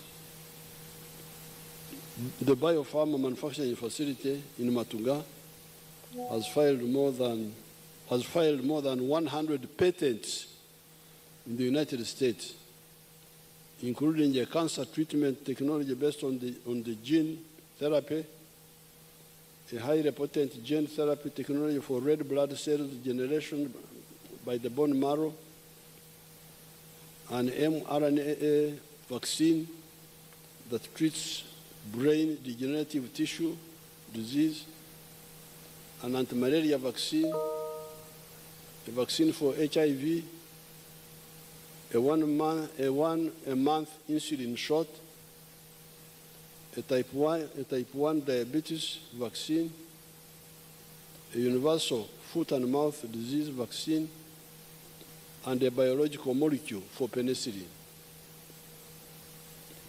All these patents are there. You can check them by your people. Magora. I don't know whether is Magora here. If he's here, you could stand up and you see him. Number three, developing the vaccines of the Crimean Congo hemorrhagic fever and the Rift Valley virus. Number four, accreditation of the Alphasan vaccine manufacturing facility to produce anti-tick vaccines for the second phase of clinical trials. Number five, Professor Ggwanga's clinical trials of his natural therapeutics. He's also establishing an international certified production facility in Soroti Industrial Park. Number six, the PCR kit developed by scientists at Makerere University to conduct more than 2 million tests at 50% of the cost of imported alternatives. This has saved the country US dollars 37 million in imports per year. Number seven, Guru University developed highly effective rapid test kits to crop diseases for cassava and sweet potatoes. Number eight, the Engineering Development and Innovation Centers in Rwebitete, Chilhura District, and Namanvi are enhancing capacity for industrial technology, metallurgy, electrical and electronics, civil engineering, automotive technology, agricultural mechanization, and construction machinery. Number nine, the presidential initiative on banana industrial development plant in Bushenyi. Can you show us that one? Bushenyi Banange. Bushenyi Banange.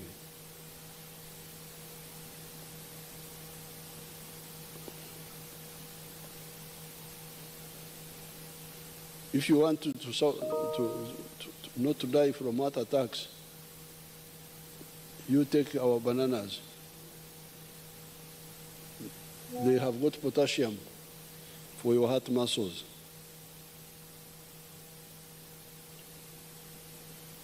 The Presidential Initiative on Banana Industrial Development, PBID plant in Bushenyi, has significantly increased commercial production capacity to 140 metric tons of fresh matoke. Matoke is what we call bananas in our language, per day. The plant has sale orders from the Royal Kingdom of Saudi Arabia, Qatar, and Italy. Over the last 17 years, the NRM government has prioritized infrastructure development, especially the roads, the railways, and electricity. We now have a solid foundation to support industrial development. All parts of the country are interconnected using tarmac roads and wood maram roads. This means whatever is produced in the country can easily reach the markets. It also means that the cost and the time of moving goods has reduced significantly, facilitating both investments and trade. The stock of tarmac roads is now 6,199 kilometers, compared to only 1,900 kilometers when the NRM took power in 1986.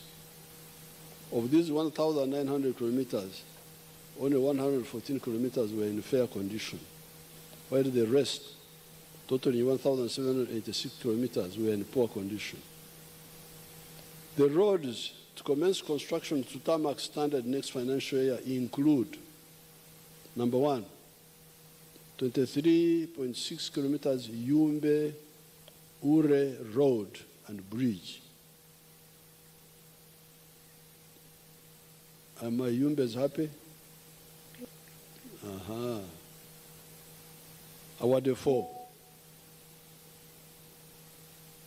69.3 kilometers Katine Ochero Road. Apoyo. And 2.9 kilometers of town roads in Kaberamaido and Karaki towns. Number 3, 105 kilometers Chenjojo, Chihura, Buizi, Rwamwanja, Kahunge, Mparabwizi. Mwebale muno. 56.3 kilometers Ggwanga, Bulopa, Kamuli, Jinja.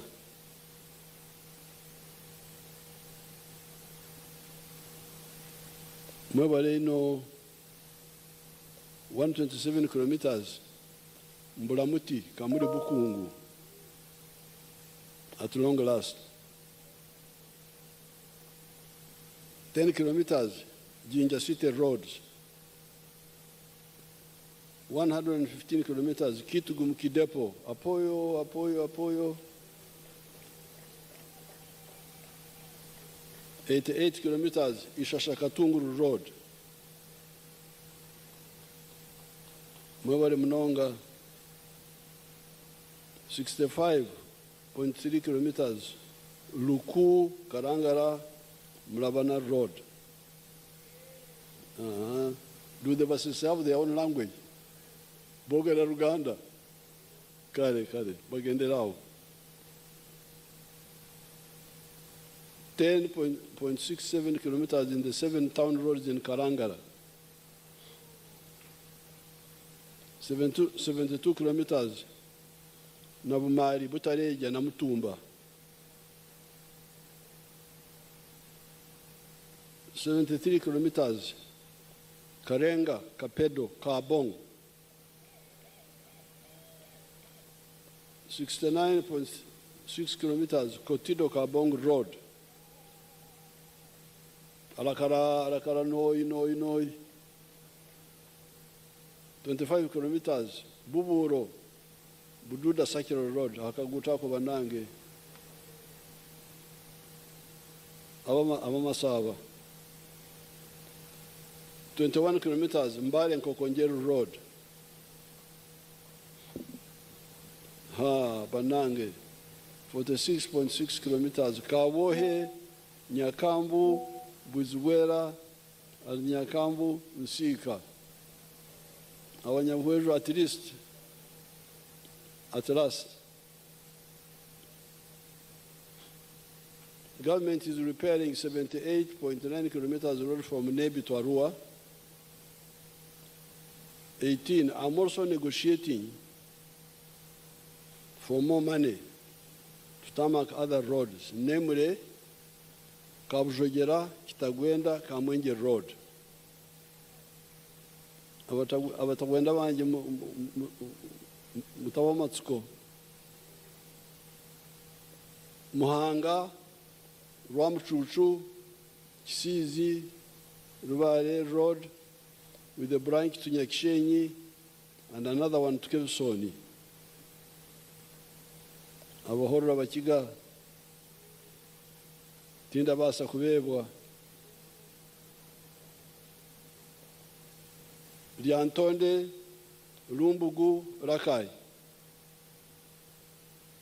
Abakochi baffe eyo munde eyo Sembabule, Matete, Mbirizi, with a branch to Kibinge, Chavakuza.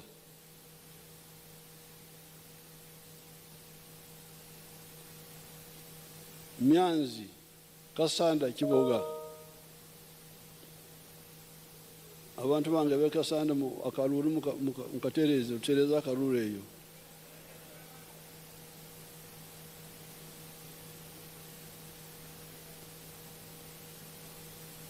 Chikagate, Kitwe, Mirama Hill. Mama was about to kill me on this one here. Katumponye. Kavingo, Rugaga, Magabi, Rakai.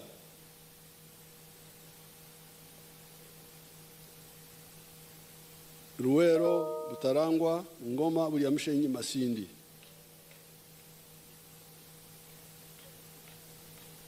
Kayunga, Bade, Galilaya. I'm going to get additional money for these roads because we have been talking about them for a long time.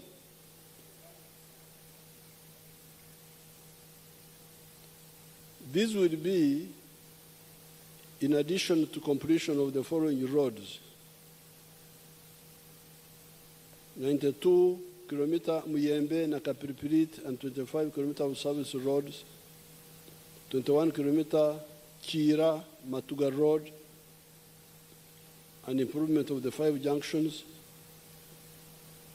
26 kilometers of Tororo, Busia Road, and Mayuge and Busia Town Roads. 6.6 kilometers Kawuku Bwerenga Road. 100 kilometers Apache Rira Poranga. These are already being worked on. They are going to be finished. And 1.6 kilometers to Namagonde Bugiri Fuel Tank Reservoir. The roads for maintenance or reconstruction include Kampala-Jinja Highway, 72 kilometers, Busunju-Kiboga-Hoima, 145 kilometers, Mubende Road, Mitiana-Mbende Road, 86 kilometers, and Mubende-Chenjojo Road, Bende Chenjojo Road, 95 kilometers. Mitiana Town Road, 14 kilometers. Abe Mitiana Mtereza Kalulu Banangi.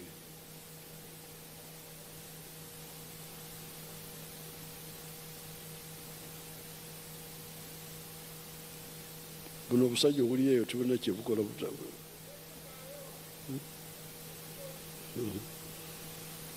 Mugenda muleta obusajjasajja buli eyo.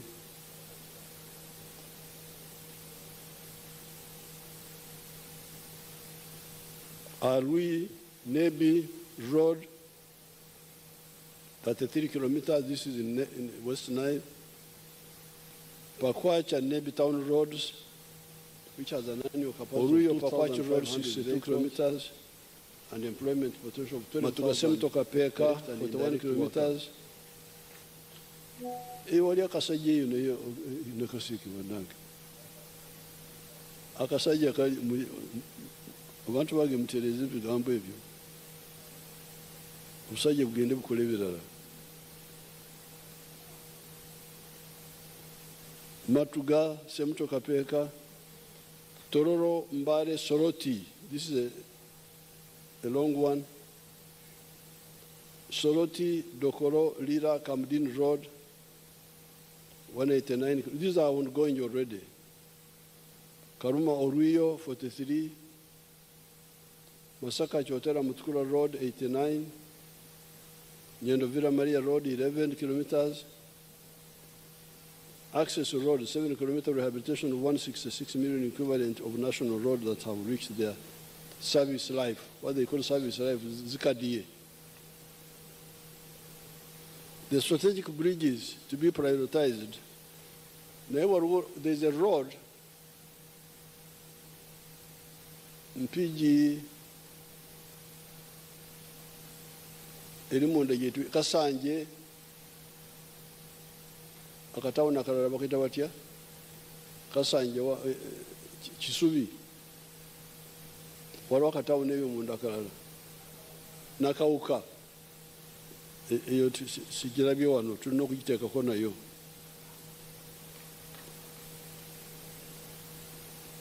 Naye abantu batereeza obululu bannange kubanga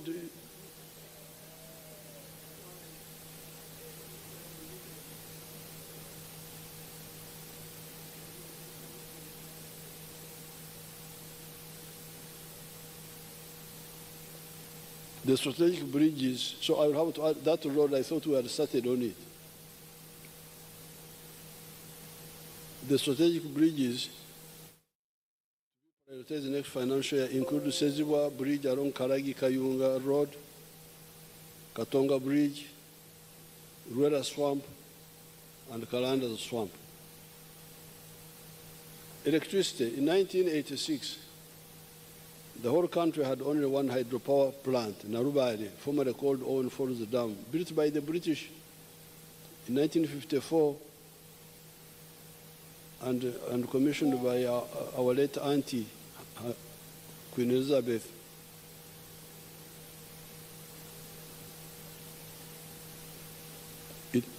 With the maximum capacity of 150 megawatts of hydroelectricity. There are now 4 large hydropower plants at Narubare, Kira, Isimba, and Karuma, with a combined generation capacity of 1,163 megawatts.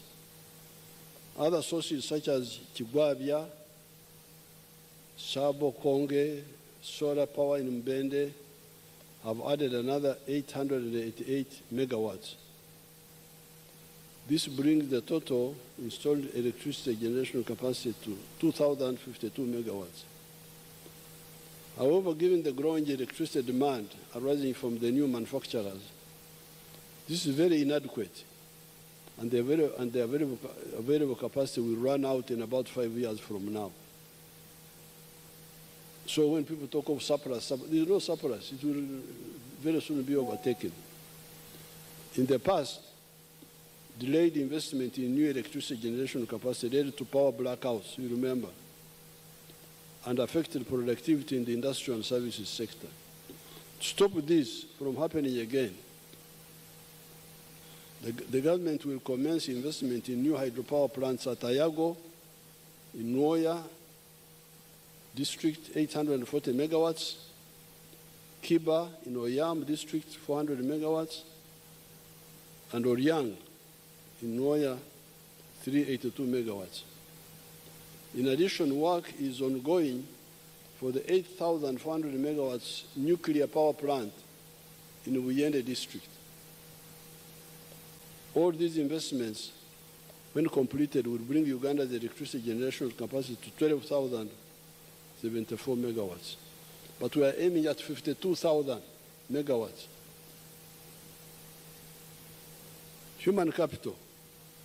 The government continues. Don't mind the long speech. You are the ones who invited me.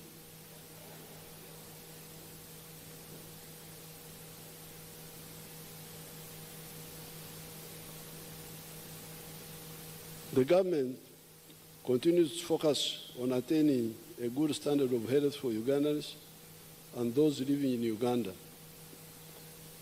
The prevention strategy remains the most powerful tool for fighting diseases. Therefore, I urge all Ugandans to adopt healthy lifestyles by exercising, maintaining personal hygiene, eating nutritious foods, sleeping under a treated mosquito net, refraining from dangerous practices like smoking, sexual promiscuity, etc.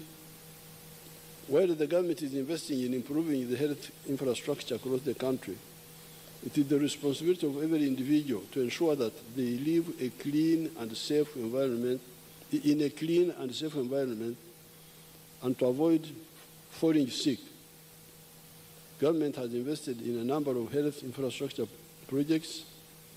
These include infrastructure development for the Uganda Cancer Institute and regional cancer centers, the Uganda Heart Institute, intensive care units, and imaging centers for referral hospitals. Construction of new maternity wards and staff houses in the health center tools that are being upgraded to Health Center 3 is currently ongoing. This has significantly increased the health facilities in all districts across the country.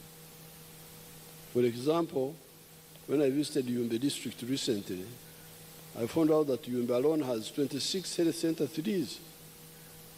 This means that our people, especially children and expectant mothers, no longer have to travel long distances when they get sick or when they are going to give birth.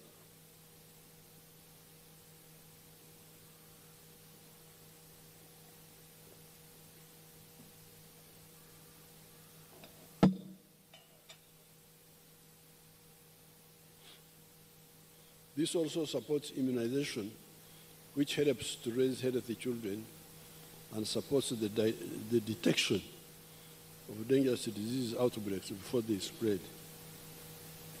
Government has supported the establishment of a pharmaceutical industrial park at Namanve, which is producing surgical gloves and examination gloves, disposable syringes, human drugs like magnesium sulfate, and the paracetamols. Next financial year, the government will support the construction of specialized centers of excellence for cancer and cardiovascular treatment, among others. Education. The government has introduced reforms in the education sector which are aimed at reorienting the curriculum towards a competency-based approach. This involves equipping learners with practical skills and competencies that are required in the private sector. This will help to reduce unemployment among the school graduates. The government continued to implement the Universal Primary Education Program, reaching 8.8 million learners across 12,433 government-aided primary schools at a sum of Uganda shillings 184 billion. The government, through the school facilitation grant, constructed 413 new classrooms for primary schools and renovated 181 classrooms.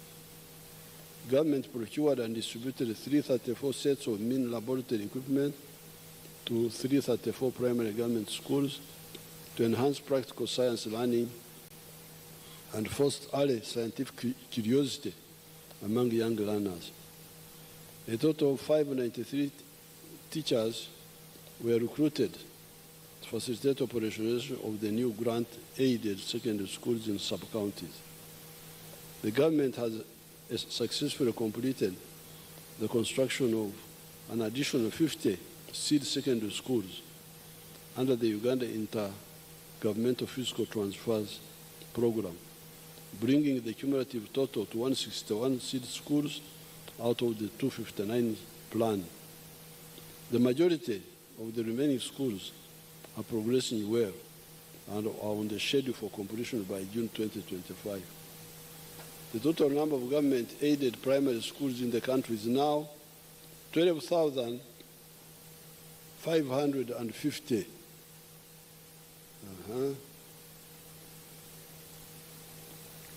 People normally talk of of parishes which don't have government primary schools. But how many parishes are there in Uganda? It is because some of the parishes have got more than one primary school. Otherwise, 12,000 would have covered every parish. Because remember, the villages are 72,000. And there are normally about 5 or 10 villages in a parish. So the primary schools supported by the government are now quite many. But some of the parishes may have more than one. The total number of government-aided secondary schools is 1,416. The technical and vocational schools are 189. And the government degree awarding universities are 12. That is the infrastructure of education in the country now. The proper management of our water and environmental resource is a major contributing factor to public health, agricultural productivity, and climate change adaptation. The National Population and Housing Census Report of 2024 showed that at least 8 in 10 households now have access to improved water sources, i.e. piped water, protected springs, etc. In 1986, only 10%, that is 1 out of 10 households, had access to a clean and safe water source. Today, 81.1% of the households in Uganda are in the radius of 1 kilometer from a safe water source. This is on account of the government's prioritization of the construction of piped water systems in both rural and urban areas. Government has constructed a number of solar-powered piped water systems in the districts of Agago, Alepton, Kayunga, Mityana, Paderi, etc. There are ongoing construction works in other districts like Bweri for Bisia water supply system, Kasese for Nyamugasani gravity flow scheme, Ora water supply system to serve the districts of Terego, Madyokolo, and Nebi, among others. Additionally, through the district water and sanitation conditional grant, the local governments have been able to boost access to improved water sources across the country. The local governments have constructed a total of 2,564 taps, serving 452,000 persons, drilled 709 deep boreholes, serving 212,000 persons, and 128 protected springs, serving 43,000 persons. They have also constructed 109 rainwater harvest tanks, servicing 652 persons, and 79 production wells.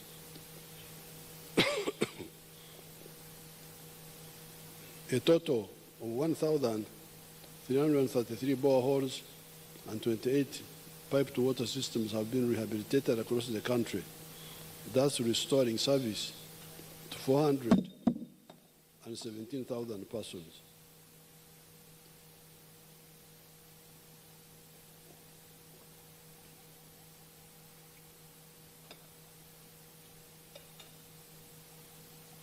Regional integration. The political balkanization of Africa created small states, many of which have got smaller populations. Uganda, with 46 million people, is one of the bigger states. The solution of this problem is regional integration. The whole of Africa has got a very high population of 1.4 billion people, 1.5 billion. But this population is broken up in small units. Smaller populations mean smaller markets. The problem is compounded by a low purchasing power because of low incomes. So you have got smaller populations with low incomes. How will they support business? There are also problems in the regional market, such as the lack of roads and lack of communication to enable us to fully exploit the regional market. That is why, for instance, Uganda has undertaken the construction of the Mpondwe to Ben Highway to ease connectivity between Congo and Uganda. If we mobilize the whole of Africa to remove all trade barriers, we shall no longer worry about being shut out of markets in Europe or the USA. During the budget, I will speak more about this issue of integration. I think now, let me finish so that people can survive and go home.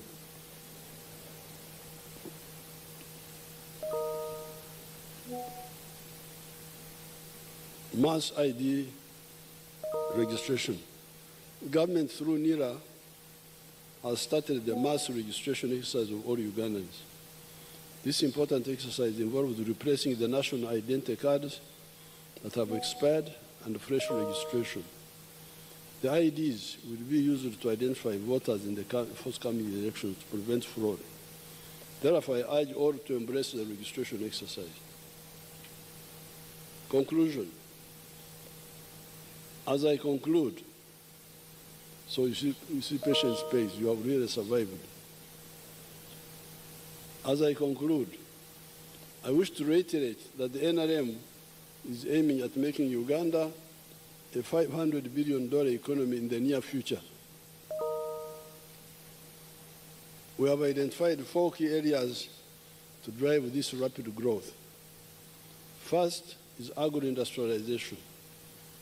We must add value to the abundant agricultural raw materials that we, the wealth creators, are producing: coffee, dairy products, beef, fish, fruits and vegetables, cocoa, cereals, poultry, piggery, cotton, tea, etc. These value chains have a combined untapped value potential of US $20 billion. Second is tourism and travel. We have a strategy to increase tourism inflows 5-fold by doubling the average spend and average stay time per tourist. Our tourism value chain has a US $50 billion potential. Third is mineral beneficiation and manufacturing, including oil and gas. We are finalizing quantification of our mineral deposits. We must add value to our minerals deposits. We must add value to gold, iron ore, phosphates, limestone, tin, copper and cobalt, lithium, uranium, etc. The confirmed value addition potential for our minerals is $25 billion. We have also finalized the plans and signed the first contract to build the East Africa's largest petrochemical industry around our oil and gas reserves. The fourth area is science, technology and innovation, including ICT and digital transformation. What I have said in this long speech is that Uganda is now unstoppable in terms of economic growth and socio-economic transformation. Our security apparatus is also robust. All this is in spite of the mistakes of the careerists that infiltrated the civilian echelons of the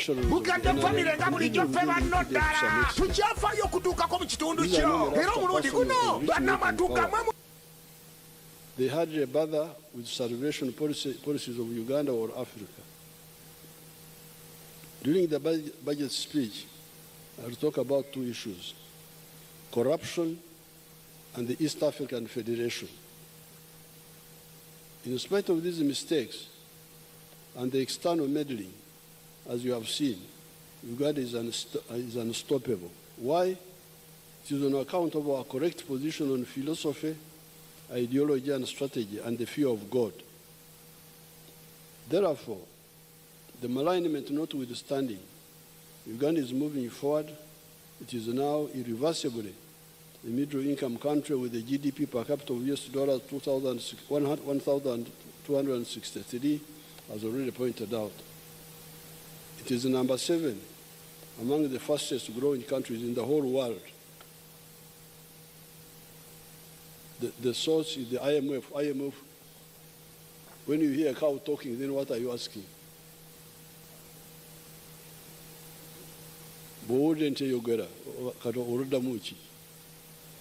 IMF has said Uganda is number 7 in the whole world.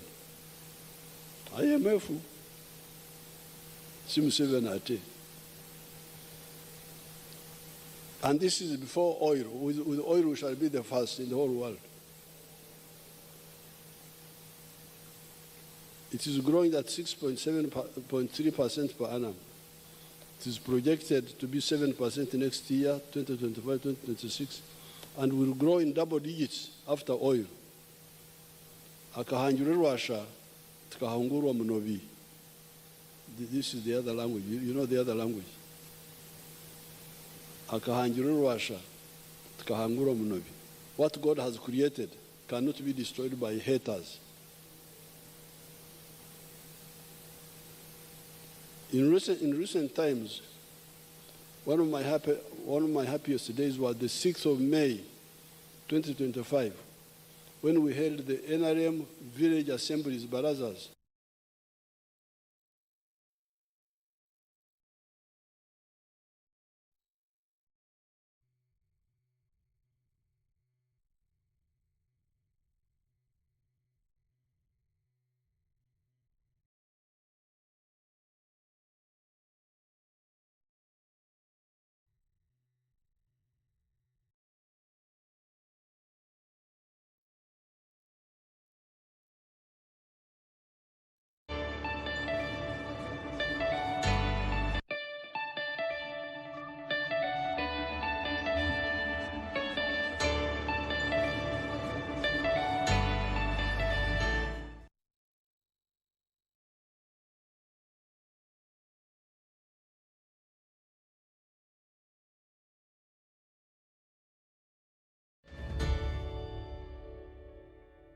Essaawa eno ng'ekutuusibwako. Weesabire looni okuva mu Numida era ng'osobola okufuna ssente okutuukira ddala ku bukadde bwa Uganda 10 ate ng'okusasula kwangu nnyo. Tukubire ku nooti 8 M00 240 oba ku WhatsApp. Ku Midda Language and Skills Hub tusomesa Olujamani waliwo omukisa ogw'okukolera ejjamani nga bw'osoma okumanya ebisingawo. Tukubire ku nooti 769 356 778. Otandika okukozesa S oba osemberedde obutaddamu kukyusaamu S akawo akagwanidde mu makaago n'obuyonjo obutenkanika.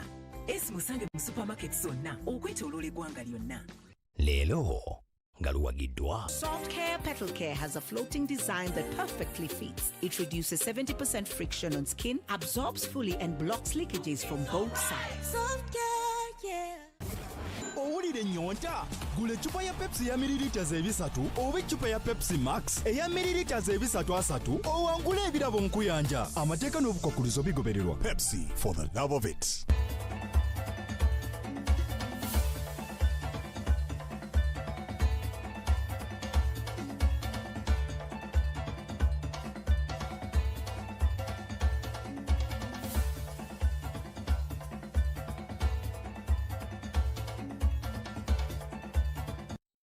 Leero nga luwagiddwa. Soft Care Petal Care has a floating design that perfectly fits. It reduces 70% friction on skin, absorbs fully and blocks leakages from both sides. Soft Care, yeah.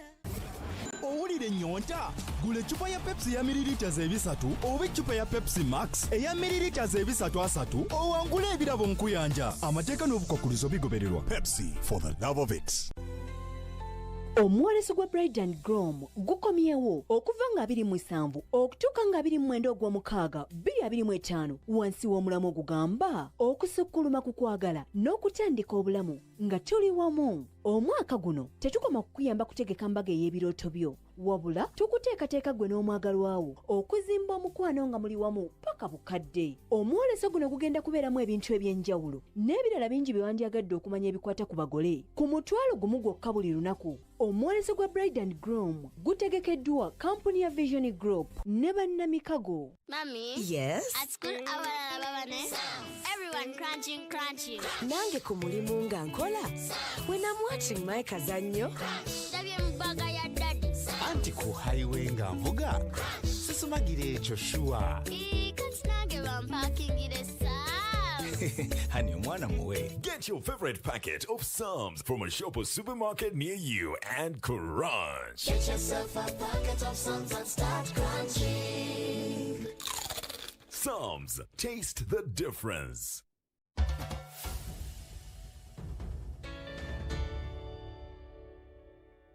Ekiddako ku BukeddeTV nga kiwagiddwa.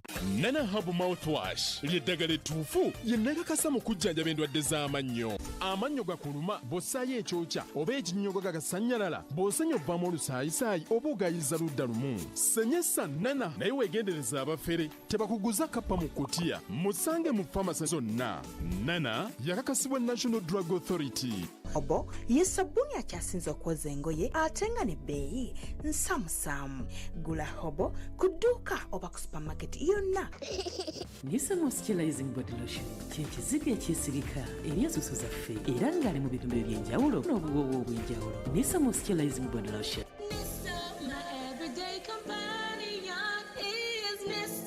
Twaleese Ggobero emiliyoni 8.5 kilomita 2 zokka okuva ku main road ne tubaleetera Busunju ku miliyoni 6.5 tubaleeta ne Namayu.